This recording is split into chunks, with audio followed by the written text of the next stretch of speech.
seja você que está no online ou você que está aqui no templo, eu quero convidar você a abrir a palavra segundo escreveu João, capítulo 4. João, Evangelho segundo escreveu João, capítulo 4. Nós vamos ler o verso 39 ao 42. Com toda a reverência no seu coração, nós vamos fazer a leitura da palavra de Deus. Evangelho segundo escreveu João, capítulo 4, nós vamos ler o verso de número 39 ao 42. Diz assim a palavra do Senhor: muitos samaritanos daquela cidade creram nele por causa do seguinte testemunho dado pela mulher. Ele me disse tudo, eu vou repetir aqui essa parte. Ele me disse tudo o que eu já fiz. Verso de número 40. Quando, pois, os samaritanos foram até Jesus, pediram-lhe que permanecesse com eles. E Jesus ficou ali 2 dias. Muitos outros creram nele por causa da palavra de Jesus. E diziam à mulher: agora não é mais por causa do que você falou que nós cremos, mas porque nós mesmos ouvimos e sabemos que este é verdadeiramente o Salvador do mundo. Palavra de Jesus para nós nessa noite. Quem está comigo, diga amém. Queridos, nós falamos há 2 domingos atrás sobre avivamento.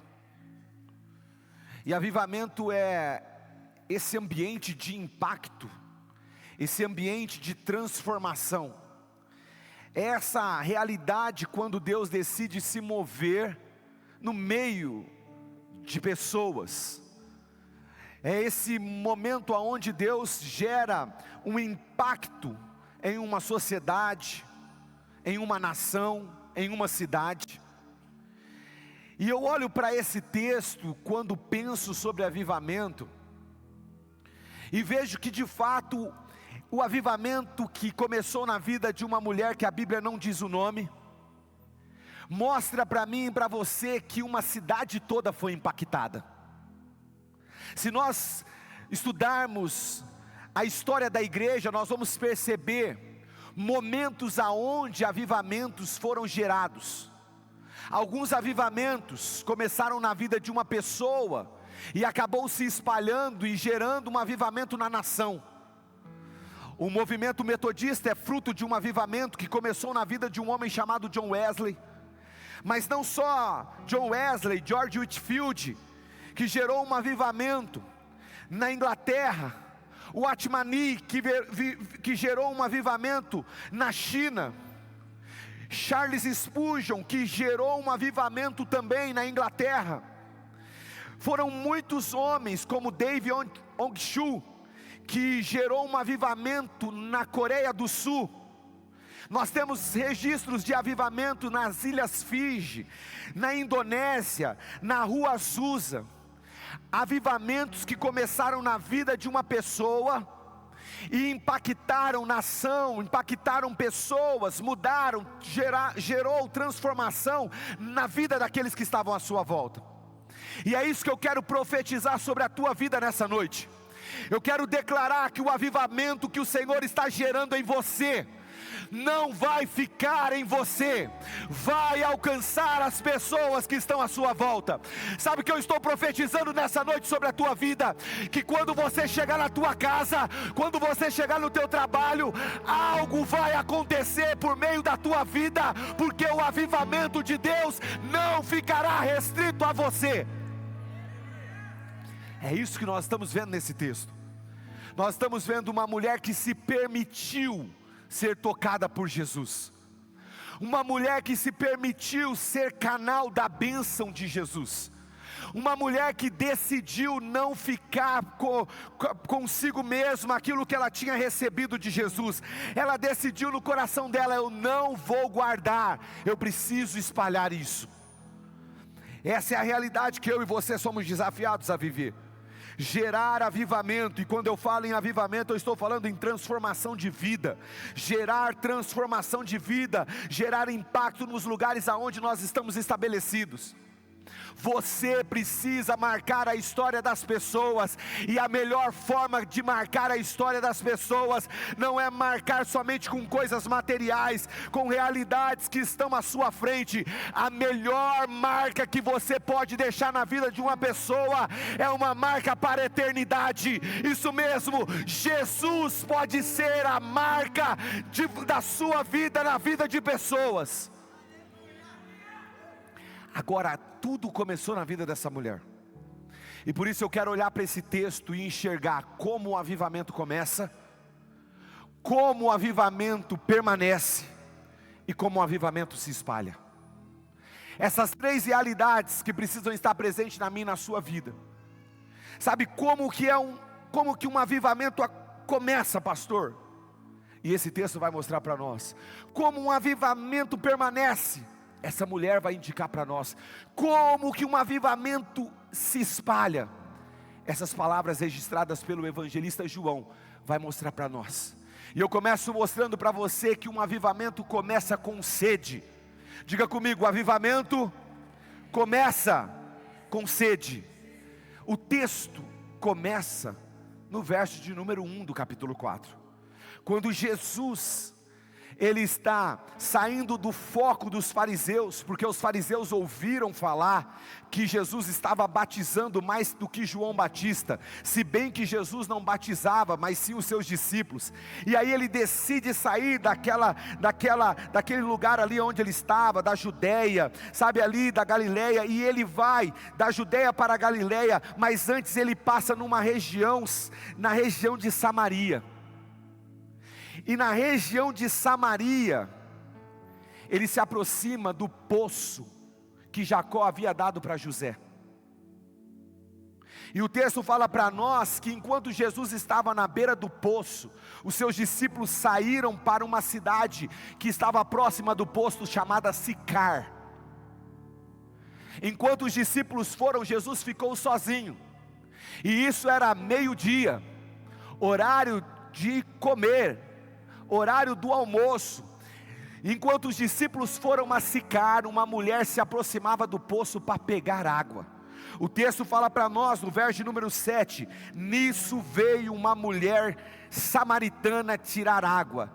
E Jesus olhou para aquela mulher e disse: dê-me um pouco de água. Preste bem atenção na afirmação que eu estou fazendo para você nessa noite. O avivamento começa com sede. Uma mulher decide sair da sua casa porque ela tinha sede. Uma mulher decide sair da sua casa para ir ao poço de Jacó para buscar água. Uma mulher, ela sai ao meio-dia da sua casa com uma finalidade: buscar água. E o texto fala para nós que aquela mulher, necessitando de água, ela vai até o poço de Jacó. Agora, o que eu quero que você entenda? A sede aqui apresentada nesse texto não é uma sede que se resume à água. E preste bem atenção que o texto mostra para nós logo no início que tem duas pessoas com sede, duas pessoas buscando água. Uma era uma mulher, que a Bíblia não diz o nome, mas define como mulher samaritana. E o outro era o próprio Cristo, que diz para aquela mulher: dê-me água de beber. Há uma sede entre dois indivíduos, Jesus e a mulher e Jesus.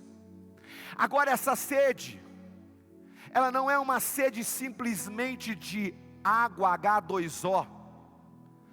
A sede que aquela mulher tinha era muito mais profunda. A sede daquela mulher é um reflexo de alguém que busca satisfação. Isso mesmo. A sede dessa mulher é uma sede não somente de água, mas essa mulher tinha uma alma sedenta. Essa mulher é uma expressão da humanidade que busca água, que busca alívio. Essa mulher, ela é a expressão de uma alma cansada, de uma alma que está esgotada, uma mulher que é a expressão da nossa geração. E por que é uma expressão da nossa geração? Porque os estudos apontam que o Brasil é o país com a maior taxa de pessoas que sofrem com ansiedade. O que eu estou falando para você é que a sede dessa mulher não se resume em H2O, não se resume à água. Havia uma insatisfação no coração dela. O horário que aquela mulher estava buscando água revela exatamente essa sede. Revela algumas complicações na vida dela, que fizeram com que ela fosse buscar água num horário impróprio, no horário mais quente, aonde o sol estava estralando. Mas por que essa mulher estava buscando água nesse horário? Porque essa mulher tinha uma alma sedenta, ela tinha um vazio dentro do coração dela, ela tinha um desejo de aliviar a sede dela, mas não somente a sede física, mas a sede da sua alma e do seu espírito. Essa mulher é a expressão de alguém que carrega um peso, de alguém que está em busca de um socorro. Essa mulher é a expressão de alguém que caminha angustiado. Mas eu tenho uma palavra para você nessa noite: o Evangelho é a resposta para toda alma que tem sede. O Evangelho é a resposta para toda alma ansiosa. O Evangelho é a resposta para toda alma esgotada, sobrecarregada, porque o próprio Deus diz através de Jesus: venham a mim todos os que estão cansados e sobrecarregados, e eu vos aliviareis. Se a nossa geração é uma geração sedenta, o Evangelho tem resposta para a nossa geração. Se a nossa geração é uma geração preocupada com o futuro, o Evangelho tem uma resposta para a nossa geração. Ei, querido, qual é a tua sede?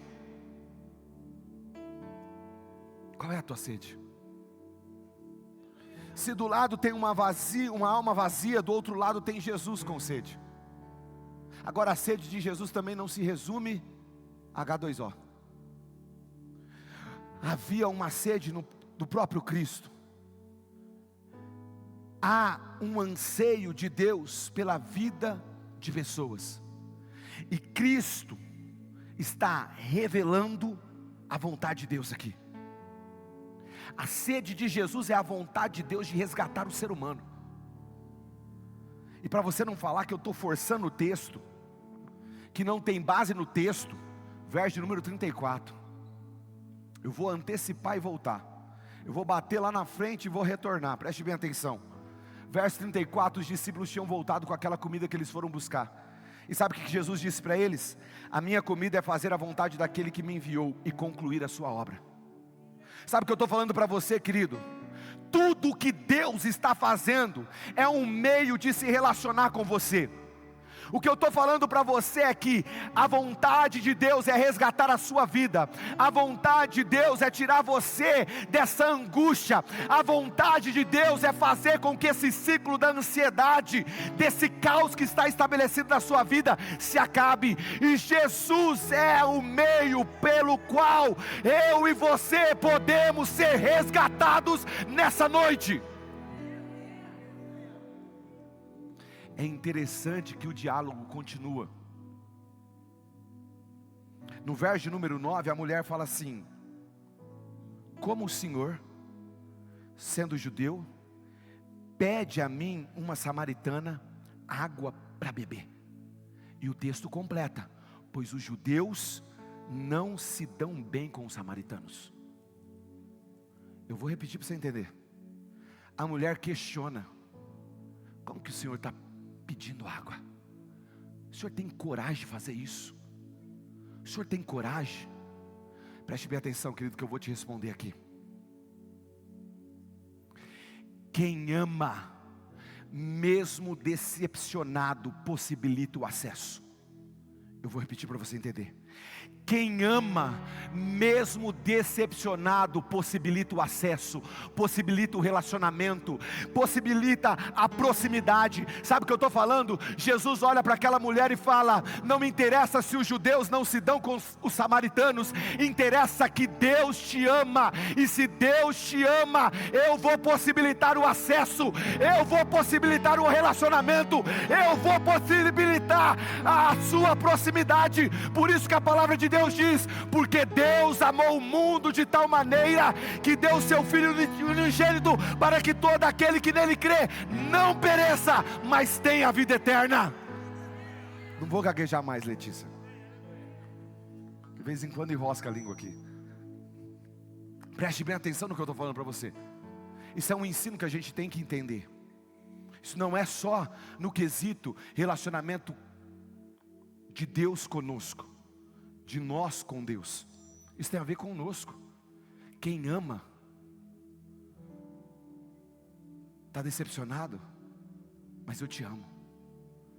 Você acha que Deus não se decepcionou com o pecado do homem?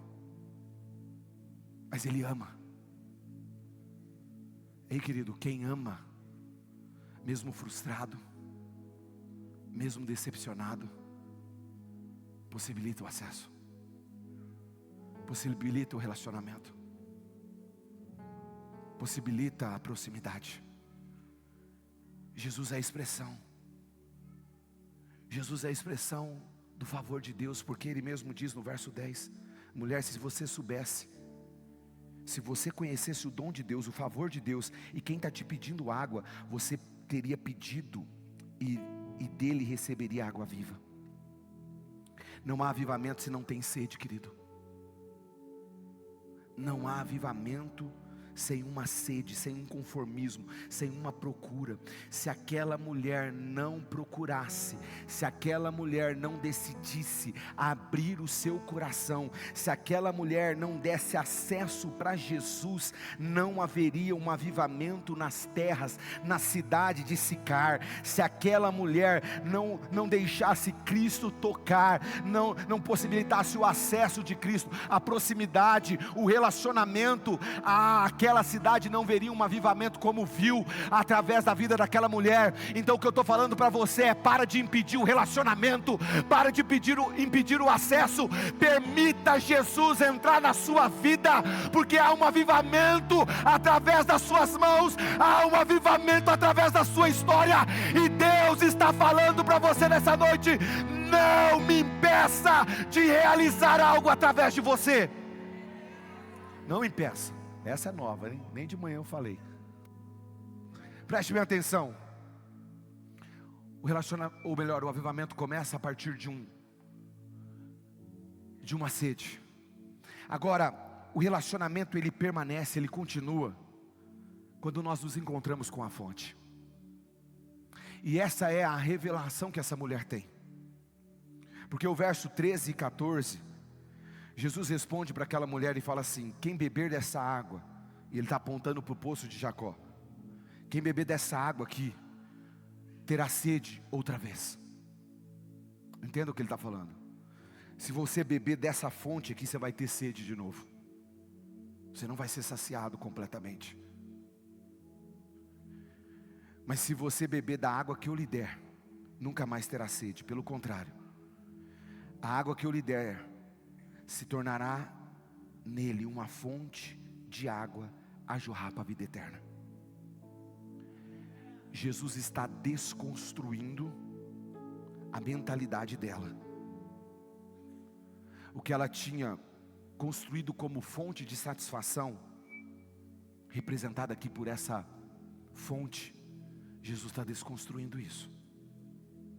Jesus está falando assim: ó, essa fonte você vai ter sede de novo. Mas essa fonte aqui, você não vai ter sede, pelo contrário, você vai se tornar uma fonte a jorrar. Então Jesus quer desconstruir as fontes que você considera como fonte de satisfação. Pastor, o meu casamento é top, sabe? Eu tenho a melhor mulher, eu tenho o melhor marido. Mas se a tua fonte de satisfação é o teu casamento, quão miserável você é. Pastor, eu tenho dinheiro, eu posso comprar o que eu quiser. Se o dinheiro é a fonte da sua salvação, da sua satisfação, quão miserável homem você é. Jesus quer desconstruir o que você considera satisfação. No Evangelho de Lucas capítulo 12, verso número 15 ao 20, Jesus olha para os seus discípulos e ele fala assim: tenham cuidado e não deixem dominar por qualquer tipo de avareza, porque a vida de uma pessoa não consiste em abundância dos bens que ela tem. E Jesus contou ainda uma parábola dizendo: o campo de um homem rico produziu com abundância. Então ele começou a pensar: que farei? Pois não tenho aonde armazenar a minha colheita. Até que ele disse: já sei, destruirei os meus celeiros e construirei outros maiores, e aí armazenarei todo o meu produto e todos os meus bens. Então direi à minha alma: você tem um depósito de muitos bens para muitos anos, descanse, coma, beba, aproveite a vida. Mas Deus entrou na jogada e falou: louco, essa noite lhe pedirão a sua alma, e o que você tem preparado, para quem será? Querido, sabe o que a palavra está falando para nós nessa noite? O que você idealizou como fonte de satisfação, não vai te suprir. Não vai te suprir. Se você acha que vai satisfazer a sua alma, aquilo que você gerou como expectativa, não vai. Agora preste bem atenção. Essa mulher, como muitos, ela idealizou fontes que não satisfazem, e aí vem Jesus e confronta as fontes daquela mulher. Verso número 16 e 18, ele disse, Jesus: vá, chama o seu marido e volte. Ela fala: eu não tenho marido. Respondeu ela, Então disse Jesus: você falou corretamente, dizendo que não tem marido. De fato você teve 5, e o homem com quem agora você vive não é o seu marido. O que você acabou de dizer é verdade. Preste bem atenção no que eu vou te falar. Essa mulher achou que a fonte de satisfação para ela era dos relacionamentos. Nós estamos olhando para uma mulher que tentou uma vez e não deu certo, frustrou, fracassou. Tentou uma segunda vez, frustrou, fracassou. Tentou uma terceira, não deu certo. Uma quarta não deu certo. Uma quinta não deu certo. Uma sexta não deu certo. Mas agora ela não está mais diante de um homem qualquer. Foram 6 tentativas olhando para um homem e tentando satisfazer o vazio da sua alma.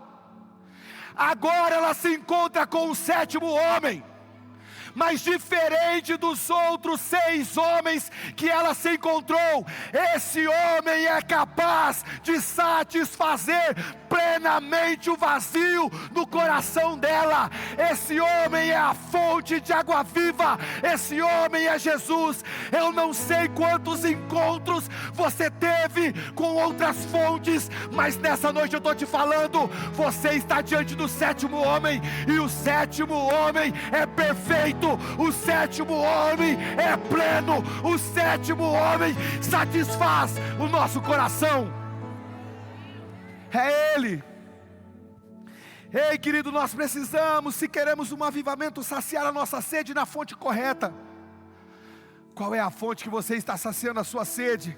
Porque aquela mulher tentou 6 vezes, ela achou que o relacionamento era aquilo que iria satisfazer o coração dela, mas ela percebeu que quanto mais ela se relacionava, mais vazio ela ficava, mais insatisfação crescia, mais e mais e mais. Agora, diante do 7º homem, do 7º encontro, ela encontra satisfação. Ei, sabe o que eu estou falando para você nessa noite?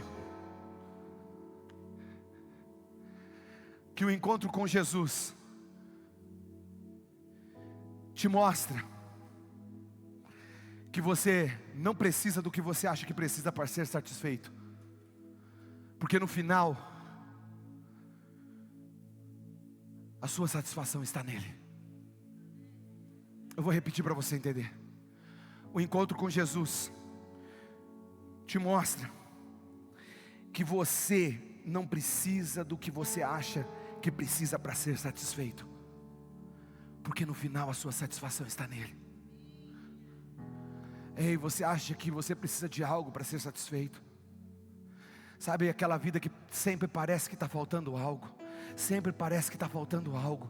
Ah, quando eu conquistar isso eu vou ser feliz. Ah, quando eu conquistar aquilo eu vou ser feliz. E aí você conquista e não é feliz. Aí você fala, não, eu acho que era aquilo outro, que se eu encontrar aquilo ali eu vou ser feliz. Aí você busca, faz, se esforça, gasta, paga um preço, encontra aquilo lá e fala, não sou feliz. Eu ainda não encontrei satisfação. Ei, sabe o que eu estou falando para você? Nós precisamos entender que a satisfação não é naquilo que eu tenho, mas é aquilo que está comigo, é quem está comigo. Eu vou repetir, a satisfação não é naquilo que eu tenho, não são nas coisas materiais, não é naquilo que eu conquisto, não é algo físico. A satisfação é com quem eu estou andando. Por isso que o apóstolo Paulo vai dizer em Filipenses capítulo 4, verso número 11 e 13, ele fala, digo isso não porque eu esteja necessitado, porque eu aprendi a viver contente, satisfeito em toda e qualquer situação.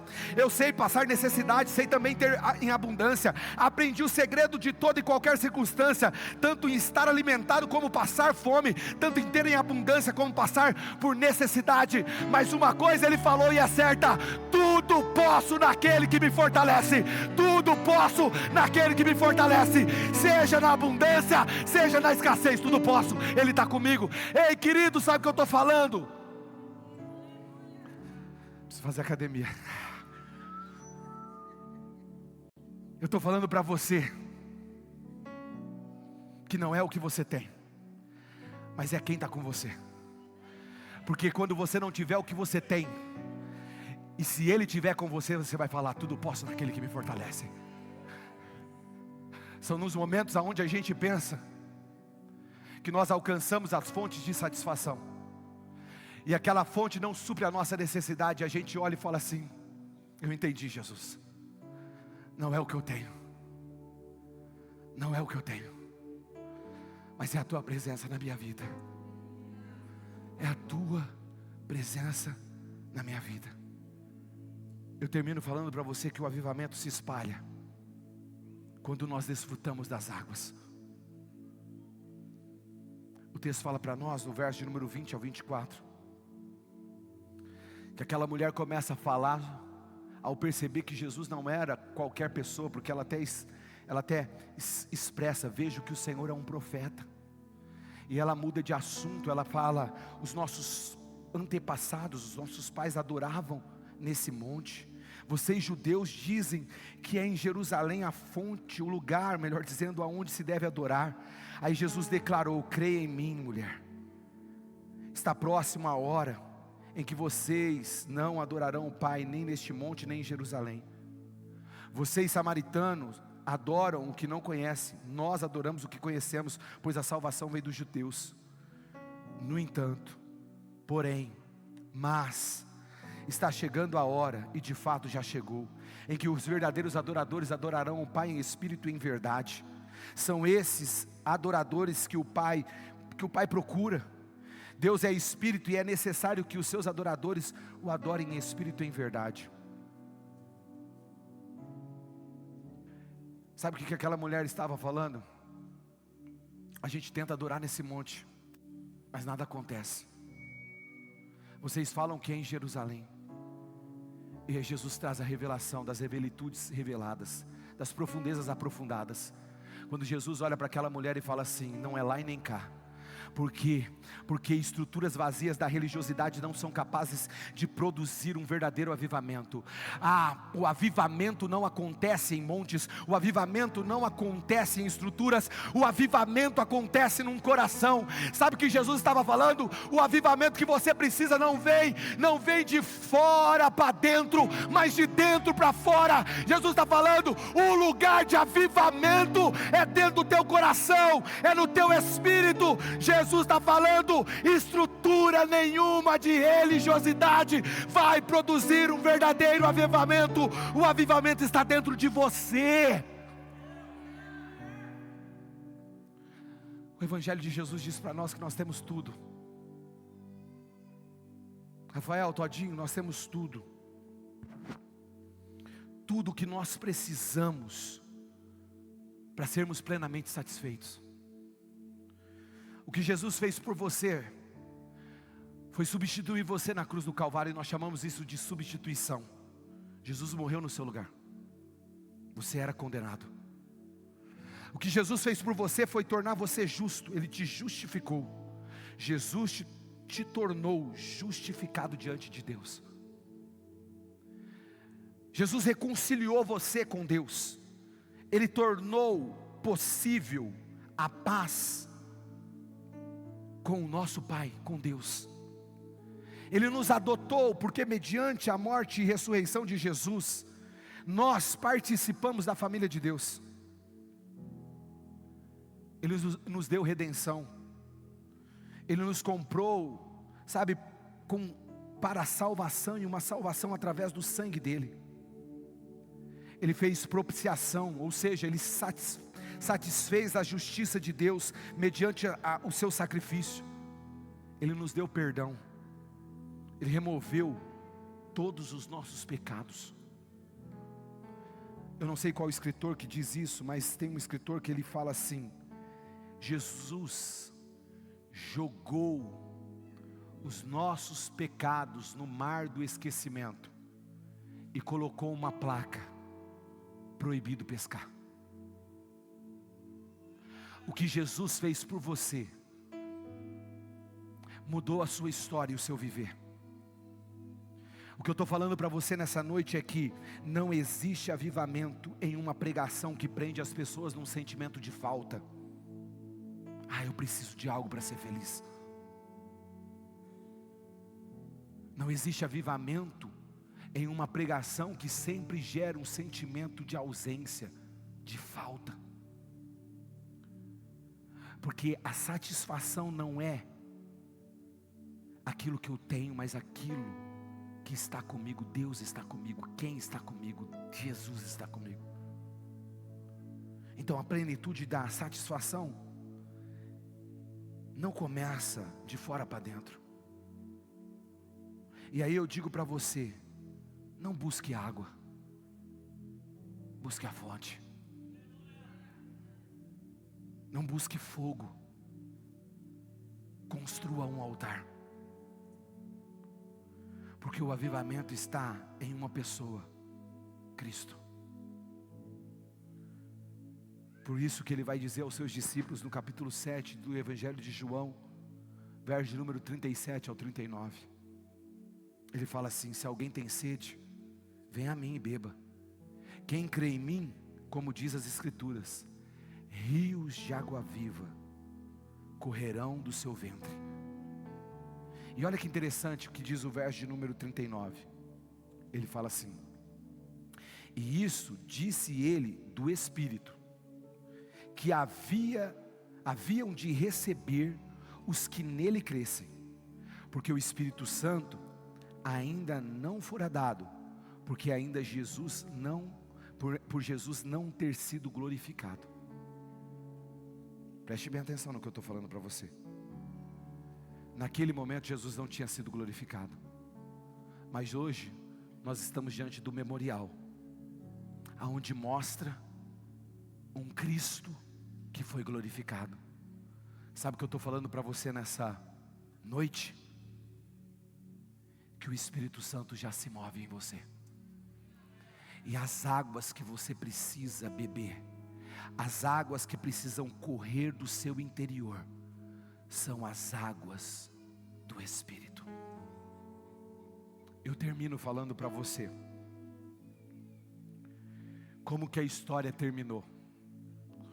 Uma mulher que depois do encontro com Jesus, corre apressadamente e vai para a sua cidade. Ela vai para a sua cidade e ela chega lá com um discurso. Sabe qual que é o discurso dela? Ela diz assim: eu encontrei um homem e ele me disse tudo o que eu já fiz. Olha aqui, pega essa revelação. Eu conheci um homem que me disse tudo o que eu já fiz. Ela está falando do futuro? Ela está falando do presente? Ela está falando, eu fiz. Passado, eu não faço mais. Um encontro gerou no coração de uma mulher uma transformação. Ela conseguiu identificar o antes e o depois de Cristo. Ela conseguiu entender que o avivamento que Jesus estava fazendo tem um ponto. Há um marco antes, depois de Cristo. Porque a ação do Espírito Santo na nossa vida cobra de nós uma atitude prática antes e depois de Cristo. Você não precisa de performance para falar e impactar uma cidade.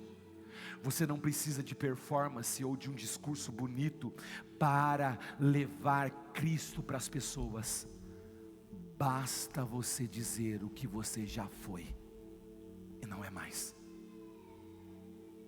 Aquela mulher disse isso, e o texto fala que muitos samaritanos creram em Jesus por causa do testemunho daquela mulher. O testemunho de uma mulher gerou um avivamento em Sicar. O seu testemunho pode gerar um avivamento no local onde você está.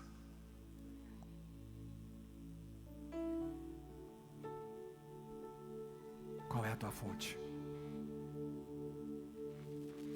Qual é o teu lugar de satisfação?